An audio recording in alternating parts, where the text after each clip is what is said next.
Cape Media News Conversations, I'm Sarah Colvin. The Barnstable County Commissioners have been making the news lately, and I'm here with the chair to talk a little bit about the charge of the Barnstable County Commission and a little bit about county government to get to the things that really matter. My guest today, Leo Cakounes, the chair of the Barnstable County Commissioners. Leo, thank you so much for coming in today. Thank you very much for having me. So let's start a little bit by talking about the Board of Commissioners. It's made up of three people. Tell me a little bit about what it is that the board does for the county, for Cape Cod. Well, first and foremost, I just want to apologize to you and your viewers for showing up like this. I mean, we are taping this. I did come straight from the farm, and I know that you and I have scheduled this and had to postpone it a few times, so I just want to apologize for my attire. Normally, I would have taken the time to throw a coat on, but it is cold outside, and I did come right from the farm. It is cold outside. You know, I like it. We're real Cape Codders doing real Cape Cod things. There you go. So it's totally fine. You look fantastic. County commissioners, I basically use the same statement every time when I explain what the county commissioners do. I try to bring it back to the people's in their towns. Just about every town on the Cape, except for Barnstable, has selectmen. And basically the Board of Selectmen they are the executive body of the town. And basically that's what the county commissioners are. We are the executive body of county government, and county government happens to encompass every town on the Cape, from Provincetown all the way to Bourne, and all the ones in between. And we do basically the same functions at the county commissioners level that your Board of Selectmen do locally. We're the ones that have the authority to sign contracts, buy, sell property that the county may own. We deal obviously with the workforce, the department heads, and the labor that's there, hiring and firing. Most towns have a town administrator. We have a county administrator hired by the executive body, again, us, the county commissioners, to do the day-to-day business. We meet on a weekly basis, and every week our meetings are pretty much, they're agendaed ahead of time and pretty cut and dry, the business of the day that we have to take care of. And then I go back to my farm, and my fellow commissioners go back to their full-time jobs, and basically the county administrator runs the county on a day-to-day level. So for you, Leo, what was it that made you say, I want to step up and run for county commissioner? Take me a little bit back through your political life, if you would. You know, my personal commitment to getting involved in government really goes back to even Saugus, where it was my hometown. But when I originally moved to the Cape and became active in Harwich, I got involved in some local boards and committees there. Very proud to say that I spent 9 years on the finance committee there. And I think that's really the background where I got really interest in how municipalities and governments work. From that point, I was appointed by the Harwich Board of Selectmen to serve on the Cape Cod Commission. And Cape Cod Commission, as you know, is a planning board, planning organization, I should say, a review board. And I really enjoyed my tenure there. Did a lot of homework, really delved into the projects that were in front of the commission. And that's what enlightened me to county government. I mean, from there I went to the Assembly, legislative branch, spent 6 years there, and felt that the next move really was to go to the executive branch, which is where I am today. Great. And so, you know, it really, for me, I think it's interesting for us here on Cape Cod. We have a very active county government, and a lot of, you can't really say that about a lot of other counties in Massachusetts or really nationwide. We have a very active and robust county government that really does do a lot for the Cape. We have a lot of regional issues, Absolutely. Whether it's wastewater, economy, homelessness, all of those things. And so I think that it's quite important for us to have a well-running, active county government here Absolutely. on the Cape. And you know, this is one of the things that I try to point out to people. We call it Barnstable County, we call it county government, but the truth of the matter is it's a regional government. County government was formulated under a separate charter. We do not follow the standards as other counties do, and maybe some of your viewers might be listening to this, they might come from Florida, say, and they're used to hearing, well, the Dade County form of government down there, which has a police force, which actually runs the sheriff's department. This is not a mirror to that. This form of government here really is it's a strange mongrel in itself. It's a regional government formed really for one explicit purpose, and that's to bring the towns across their borders to work together. So let's talk a little bit about the health of the county finances. I know several years ago there was some concern about the health of the finances and whether there was enough money to keep the county going. So where are we? How healthy is the county financially at this time? Right now, I'm very proud to say that we're doing very, very well. You know, the previous years, the county got into a habit, which I kind of try to simplify and refer to. They had a budget, they had a expended amount of money, and they also had an income of money come in, as all municipalities do. Well, in the county's certain specific situation, for example, they'd have money coming in of about 20 million. They had expenditures of about 20,500,000. Well, most people would say, let's cut the expenditures. The county got into the habit to say, let's just balance the budget by using money from our savings account. So first year, they took 500 grand out of the savings account, balanced the budget, everybody was happy. Second year, third year, fourth year, it went on for over 10 years. And then all of a sudden, your savings are all gone. Gone. So now, when I became county commissioner, the very first thing that we did is we really took a real close look at the budget. And I'm very proud to say the first year that I was a county commissioner, we cut $1 million out of the budget. And this is important, we did not cut services at all. And that, I think, was a great first move to righting, if you will, county government, especially in the finance area. The second year, we brought in a new finance director. As you know, Cakounes, we have a new administrator on board. We even cut the budget again. And it's all in anticipation of not only the amount of revenues that you can expect to come in, but we also have to deal with the known rising costs, the uncontrollable rising costs. Healthcare, big one. Big And that's only going to keep going up. How do you reduce your healthcare costs?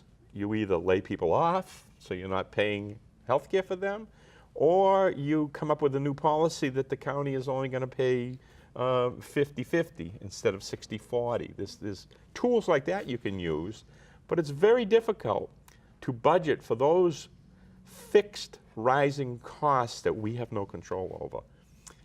County finances, on the other hand, are pretty much fixed. A lot of people always ask me, how does the county make money? And it's a pretty fixed income coming in. So we have to live within our means, basically. And the county's been doing that for the last 3 years. I'm very proud to say that. Great. I think good advice for all of us, right? To live within our means Absolutely. and don't take too much from the savings. Absolutely. Everybody should do that.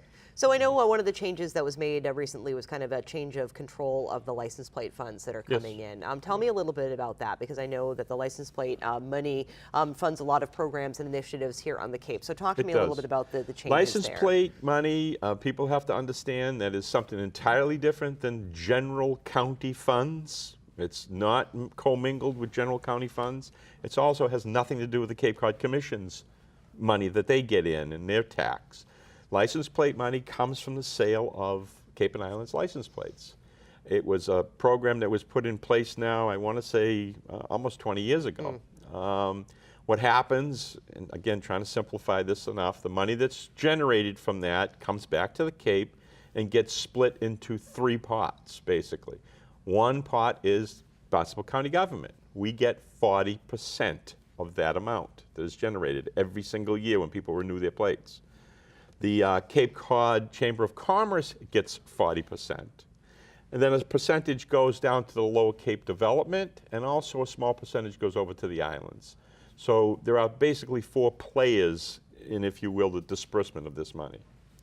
County government, the county commissioners are in charge of the disbursement of the money that the county receives. And it has to be dispersed with economic development as the prime reason for doing that. So we did have a board, the Economic Development Board, that reviewed applications for grants. They came to the county commissioners with suggestions about, hey, we took in 15 requests. These 5 are good. We suggest that you give this money to these 5 people. And that's the way it operated for years. Like everything, things should be reviewed. You know, Of course. this ordinance, again, we get back to town meeting, this process was created through an ordinance, hadn't been reviewed for over 20 years. It was time to review it.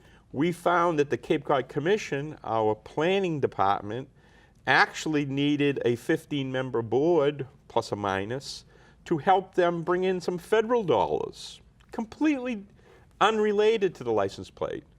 So our staff decided, you know, instead of having these multiple boards doing basically the same thing, why don't we write a new ordinance, create a new board, but we'll task that new board with multiple functions, one of which will still be to help the county commissioners disperse the funds that they deem adequate, whatever the amount is, for these grants, or we call them contracts too, because in some situations it's really not a grant, it's a contract. Sure. So I think the new Barnstable County Economic Development Council is going to wear many hats and is going to not only help the general government, but it's also going to help the Cape Cod Commission. So I would be remiss if I didn't ask about all the controversy. Unfortunately, I think that the You the promised. board. You promised we weren't going there. I touch on it just a little bit. You know, and I think that I feel like it's a double-edged sword, right? Because you're getting attention, so people are becoming aware of the things that you do, and hopefully that will. So I mean, how do you deal I want to with be it? aware of the things that I do because of my really, well, my interest in county government, and also doing the right thing for the people, the taxpayers of this community. And I think regional government is a plus down here. It needs to be fine-tuned a little bit. It can be a better regional government. And I want to be known for that. I hate to say this, but I don't want to be known as a babysitter. And quite frankly, some of the attitudes of many of our politicians, not just here locally through Barnstable County government, but here on the Cape, but even nationally, they're requiring a babysitter. And it doesn't do us, the taxpayers and residents and voters, any good at all when people are wasting their time on name-calling, bullying, just saying things because they have the right to say it. I guess it's upbringing, you know. I've said this publicly, and I'll say it again. My mother brought up 3 boys in a very tough time in the 50s and 60s, and believe me, she hit me on the back of the head many times. But she taught me manners. Right. And I'm not sure if manners exist in today's society. I think you're right. It's hard. We're hard pressed to find people who know how to conduct themselves, and it's a fine line between free speech and appropriate speech, right? And the way that you present yourself to the community and those sorts of things. So I commend you for being able to get the work done amidst all of the controversy. It's not been easy. It's not been easy, and it's not been easy not only from working with my fellow commissioners, but it's also not been easy because I think the public is focusing, and rightfully so, because they may be taking some things personal, but they focus a lot of their own personal time, and they kind of feed the fire a little bit, you know. And I don't know. My advice is, you know, if people, free speech is great. I will die and fight to the death for people's free speech. That is the First Amendment, and it's the First Amendment for a reason. Second Amendment is equally very important to me. But just because people have a right to say it doesn't make it right, and it doesn't really make it that we should repeat it. So if there's one thing that you would like people to walk away from listening to this interview and gain knowledge about the Barnstable County Commissioners, what would that be? The importance of regional government here on the Cape. We are not only physically a diverse and kind of different makeup as anywhere else in the country, never mind the Commonwealth of Massachusetts, but just being this peninsula that sticks out in the ocean. Yet, even every one of our towns suffers and experiences the same needs. Regional government can really thrive here. And I'm hoping that, again, in my tenure, I will prove that. And I'm also hoping that in my tenure, I can change county government and regional government to actually be a better form of government. I'm not looking for more layers. I'm a less government guy, believe me. But I'm definitely a working together guy, and that's what regional government is all about. And don't throw the baby out with the bathwater. Great. Well, Leo, thank you so much for coming in. Thank you for having and me. I look forward to hopefully having you in Again, on next a more time I'll regular wear a basis. suit. I'm sorry I came right from the farm. I apologize again for my attire, so No. next time I'll wear a suit. Don't apologize. But- you look fantastic. Great. Thank you Thank so you for much. having me. And we'll talk with you soon. Thanks. Leo Cakounes is the chair of the Barnstable County Commissioners. You can keep up with them online at barnstablecounty.org. You can also watch their meetings on our sister station, Cape Span, on channel 98. For Cape Media News Conversations, I'm Sarah Coleman.